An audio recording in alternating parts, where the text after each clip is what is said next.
자, 앞서 배운 상대 참조와 절대 참조를 활용을 해서 이번에는 총점, 평균 점수, 그리고 등수를 한번 매겨보도록 하겠습니다. 자, 과학 오른쪽 편에 총점, 그리고 평균 점수, 그리고 과학 등수 한번 내보고요.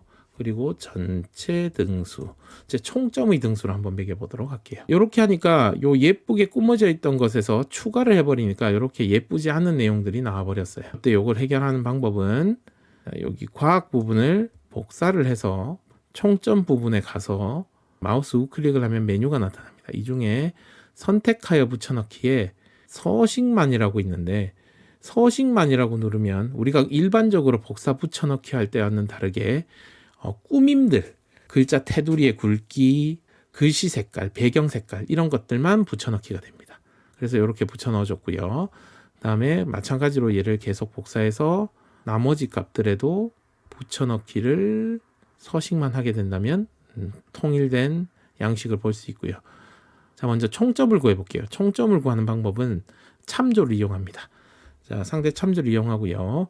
기본적인 상대 참조 는을 클릭하고 국어 점수, 영어 점수, 수학 점수, 사회 점수, 과학 점수를 모두 더하면 됩니다. 그래서 국어를 클릭해서 점수를 가져오고 더하기 천년수의 영어 점수를 가져왔고요. 클릭, 더하기 수학 클릭, 더하기 사회 76점도 클릭, 더하기 과학 78점 클릭하면 예상 총점이 나오고 모든 C, D, E, F, G의 사행 값, 점수 값들을 잘 가지고 온 것 같습니다. 엔터를 치면 397점의 총점이 나오고요. 이 총점은 복사하고 아래쪽으로 범위를 클릭한 다음에 붙여넣기를 한 번에 해도 상대 참조기 때문에 아래쪽으로 한 칸 내려갈 때마다 아래쪽으로 참조들이 다 한 칸씩 내려와서 홍길동의 총점, 강감찬의 총점 부분에서는 강감찬 점수의 합산 점수 총점, 이렇게 잘 구해주고 있는 것을 확인할 수 있습니다.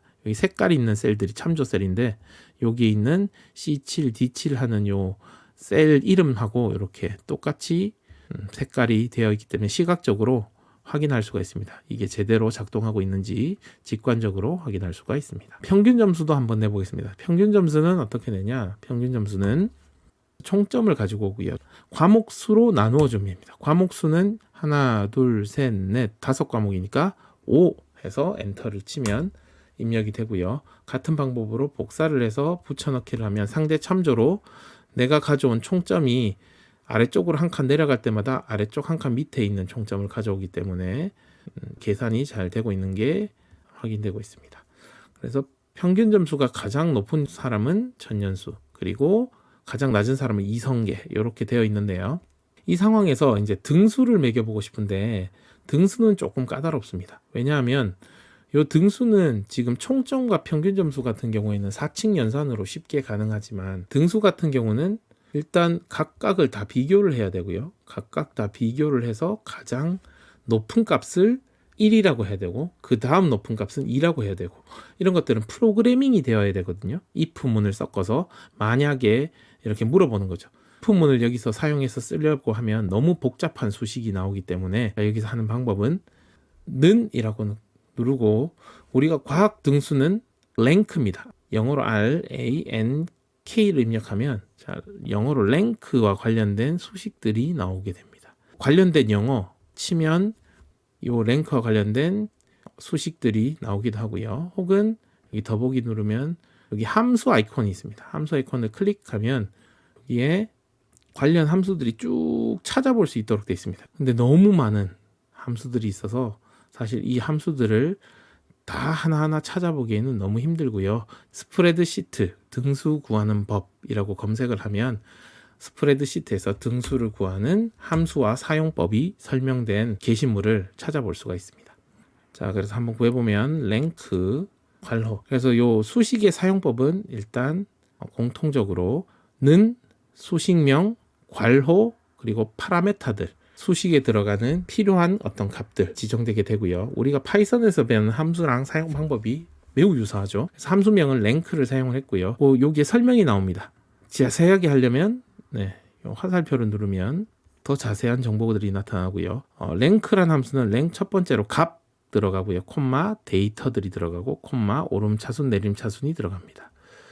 설명을 좀 읽어보면 값은 내가 등수를 구하고 싶은 점수값, 그리고 데이터는 전체 모집단의 데이터, 그러니까 어떤 모집단에서 값의 등수를 구하고 싶은지, 그리고 오름차순 내림차순은 갈로로 되어 있는 건 생략이 가능한데 생략하면 오름차순으로 정렬된다는 뜻이고, 자 이제는 실제 과학 등수를 한번 구해보면 맨 첫 번째 파라메터에는 값이 들어가야 되기 때문에 여기는 과학 등수를 구하려면 과학 값을 가지고 옵니다. 그리고 콤마 전체 모집단의 값들을 이렇게 데이터로 가지고 와요.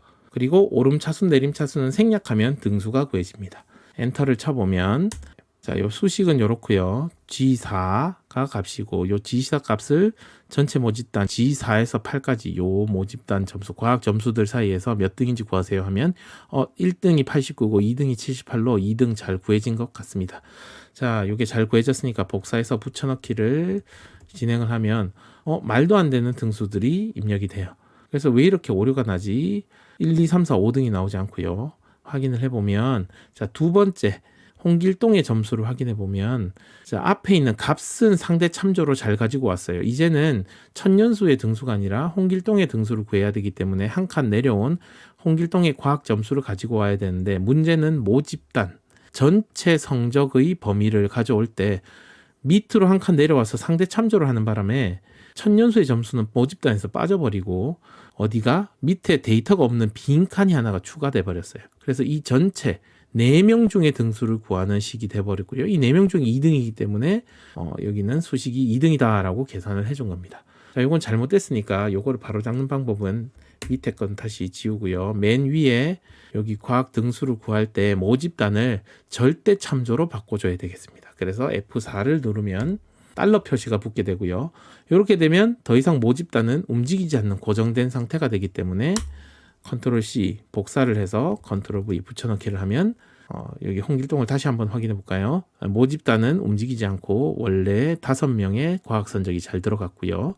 다음에 값은 상대 참조로 홍길동의 과학 점수 값으로 한 칸 내려온 것을 확인할 수 있습니다. 자, 같은 방법으로 전체 등수를 구할 수도 있습니다.